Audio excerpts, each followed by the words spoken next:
We live in the society of abuse, in the culture of abuse, where strength and power over are valued and kindness is seen as weakness.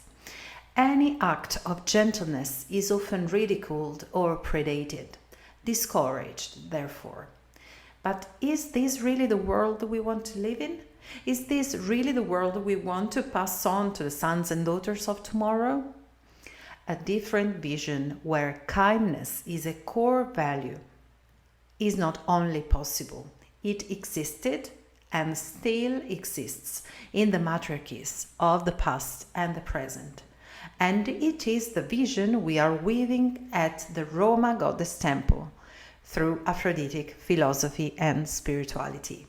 Changing the culture from the bottom is not easy, but it's possible. So, how can we do to reset kindness as a core value and at the same time protecting ourselves? Hi, I am Maya Vassallo di Florio. In this space, I answer the most common questions about personal blooming and empowerment. Touching philosophical, spiritual, cultural, and social themes, I support you in making the difference in the world. I'm here to guide you blooming in the marvelous creature you are, one petal at a time. Hi and welcome. Today we will talk about a topic recently raised by Silvia, who asked me to explain why attitudes of delicacy and kindness are often confused and mistaken for weakness, and why those welcoming and inclusive attitudes are often abused as a result. I often say today we live in what I call the culture of rape and abuse, and this is especially true for what concerns us women. It's mainly women who are subjected to rape and abuse. So I am not just talking about abuse in sexual terms, but I'm talking about abuse of personal boundaries. Therefore, I refer to prevarication, violation of the personal sphere, confusion about what is licit and what is not licit, according to what is declared as such by the individual. I said this happens especially to us women because we are educated from an early age to never say no, to always be cute, smiling and cuddly. But indeed, it also happens to children. Think about when and how, whenever you go to visit your relatives, you hear adults telling the child, "Give me a kiss, otherwise I'll cry," or "Hug your old uncle, otherwise he's gonna be offended. Eat it all, otherwise Granny is gonna cry." In Italy, it is still very common to apostrophize the thing with religious overtones like, "Eat it all, be good, otherwise Jesus is gonna cry." Very common in any Christian context, and which can cause a deep detachment from the body and personal needs if repeated consistently. Let's go back for a moment to how we women are manipulated towards the total submission of our will, up to the point that we do not realize anymore not only what our desires are, but also what are our basic needs, because this is a good basic example. Our basic needs, we are compelled to sacrifice them in name of the well-being of a society that expects of us, women, especially mothers, that we put apart our needs and desires to do much more than men for children, house, husbands, elders, without even being recognized it. How does it happen? Through simple things and affirmations of the status quo repeated constantly. Just think of all the transient and merciless judgments towards a woman or a girl that dare to show herself, to affirm herself, to shine. Think about the harshness we receive if we dare to say no, to stand for what we believe in, to make statements, to hold boundaries. We receive cruel words when we reclaim our power, and this begins to condition our behavior from a very young age. We are depicted with a colorful series of offensive adjectives, most commonly associated with sexuality. We are bitches, whores, etc. But we are also shrews, bimbos, feminazi, hags. If we are considered by patriarchal standards as ones with a bad temper, rancorous, not docile, we have a whole plethora of insulting adjectives dedicated to us. But this is not normal. It hasn't been always like that, and it's not like that in the matriarchal societies of nowadays. And certainly it is not like that in the culture that I am committed in the forefront to create through Aphroditic philosophy and spirituality, and in the worldwide community of the Goddess Temple of Rome. But we still live in a society that for 5,000 years has been considering the woman as an accessory of the man, as we can read in the remarkable book Suffragette by the famous suffragist Emmeline Pankhurst. I am sad to declare that women are still considered an accessory of man, as something nice to show off and augment the status of the man. To women, it is still required that they are as pleasant as possible, that they do not raise their voices, that they speak moderately, and the bare minimum, if they speak, they should be sure to highlight their man, to behave like a trophy to be exhibited. Look here, what a beautiful, educated, cultivated, talented, charming, multilingual, cosmopolitan, elegant and graceful, interesting, loving, organized, multitasking, maternal, but also sexy wife that I have. In our patriarchal culture, women and children are but satellites for the glory and splendor of the man, the sun, the center of the universe. I am talking in particular about the Western, rich, white, straight man, which is on top of the pyramid. This is a brief parenthesis that I wanted to make to speak about the peculiar female condition, which is even more complex and multifaceted and disadvantaged. However, the confusion between kindness and weakness, particularly true for women, applies in general to men and also to any person of any gender who shows an attitude of kindness. This because we live in a society that values strength and power. And not power in a good sense, but the power over, the prevarication. And therefore, this society considers kindness as a weakness, being available as being totally at the mercy of the other person. Surely you will have heard the famous saying, give them a finger and they'll take the whole hand. That's still true, sadly, because we live in a society which is not based on cooperation, where competition is a value, an attitude that is nourished from early school, through the system of homeworks and grades, through encouraging unhealthy competition between children. I always say the war begins at school with education to competition against cooperation, and I really believe it. I often hear people in the spiritual environment, and I myself, saying it is of course necessary to set clear limits and boundaries by expressing them verbally.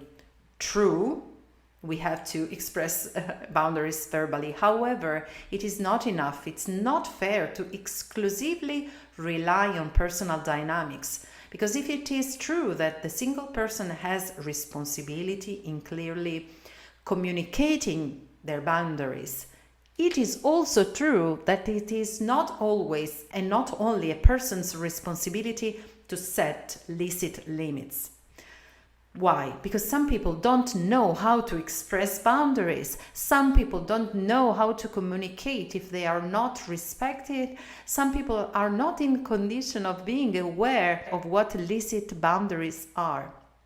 So, on the other side, we must be also a collective social education in respecting the boundaries. We must vehicle a new education, whether the person communicates the boundaries and the needs or not. Let's give an example. I am a child. I am not able to express my boundaries, to express my needs clearly. Then the adult will be the most competent person to decode my emotions, my needs, my desires, and translate them for me in words or in facts. As a child, this gives me the tools and skills that I will then develop over time, just thanks to the example. I too will learn not only how to establish my clear boundaries and to request and demand respect for the boundaries to be kept, but also I will develop the empathy necessary to be able to interpret the effectiveness of the boundaries of other people, because sometimes people have not been educated to express their own needs. Sometimes they do not know them even. Sometimes they are not even aware they can set boundaries, therefore they develop discontent, even diseases that from psychological and emotional level are somatized on the physical plane because they are not able to say true, authentic yes or no. So this is something fundamental we all need to learn. Assertivity is kindness with the ability to set limits.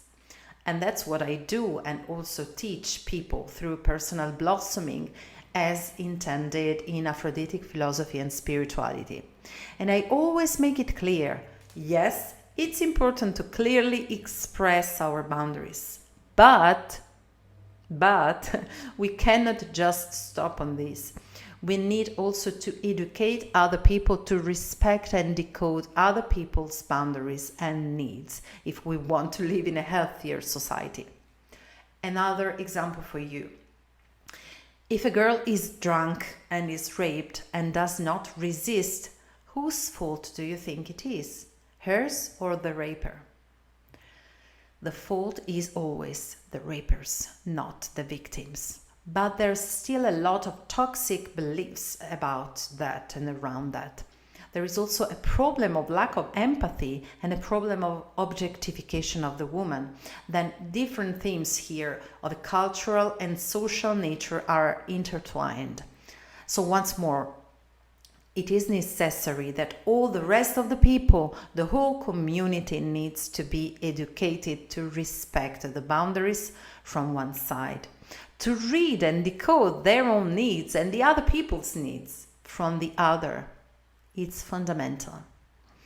And this must take place starting from school and starting also from the families, because parents also need such a healthy re-education. And this is one of the core values of Aphroditic Philosophy and Spirituality I teach. On the one hand, it is necessary to nourish self-loving girls and in children, in people in general. That gives us the awareness of being able to demand respect as a fundamental human right. On the other hand, we must nourish and train empathy and respect of others, as well as the ability to read the many signs that are not verbal, for example. This is fundamental in any type of relationship. In work relationship, friendships, love relationships, during sex, in parenting relationships, and so on. We need to relearn to read the body and return to the wisdom of the body. This is the core of Aphroditic Philosophy and Spirituality. I think emotional intelligence and body listening should be fundamental subjects to be taught at school. I will never stop repeating it. So in any position you may identify with, there is a solution. If you feel you are not able to respect your boundaries or having them respected, Then start working on the sense of your own personal worth, on the fact that you deserve love and respect for birthright. If you think instead you have the doubt that you do not respect other people's boundaries, it is a wonderful thing that you are at least starting noticing it and doubting. So it is already an excellent starting point. In this case, start observing your behaviors and doing this exercise. This is the practice of putting yourself into the other person's shoes, which is something I do very much with my students. You will see that the relationship will also benefit a lot from this. Therefore, if you feel you have to reinforce your boundaries setting, then train assertiveness and the peaceful communication of your needs. There is nothing wrong with communicating your needs, your limits, your goals. When you are communicating them, if you notice you find it difficult, consider that you are giving a gift to the other person. This is a gift just by telling your truth, because you are allowing the other person to know yourself authentically. This is the gift. And therefore you are making, through this, you're making possible a deep, real and truthful relationship. If instead you think you are not respecting someone, then allow a nourishing and authentic relationship by training your empathy, by putting yourself in the other person's shoes. Then train the listening to emotions and body observation. And I'm talking of your body and the other person's body. This is the key to being able to transform relationships on the individual and interpersonal level, but also on the collective level, and to cultivate kindness as common value. Kindness as no longer confused with weakness, but seen as an extraordinary quality cultivated and valued in every human being. Well, I hope this episode was useful to you. Let me know in the comments if you have any comments or questions or any particular theme that you would like me to explore in these episodes, or write it in the precious Facebook group Aphroditic Temenos, to which you may subscribe. As always, if you want to support this Aphrodisia project, you can do it by subscribing to the channel and clicking on the bell icon to receive a notification anytime a new episode is born. And above all, you can support the project by sharing the episodes with friends whom you think can benefit from it. Because I want to remind you that this is a pro bono project done for your own blossoming, your personal growth, and it's full of precious and valuable contents that I offer weekly. If you want to explore more and go deeper into my teachings of Aphroditic philosophy and spirituality and sacred sexuality, if you want to work on your personal growth, or better, on your personal blossoming, on your splendor, on your empowerment and on your pleasure, on your life, basically, in the description of this video you will find the link to the individual sessions with me. I want to thank you for having been together and meet you on next Thursday. Bye bye. Mwah.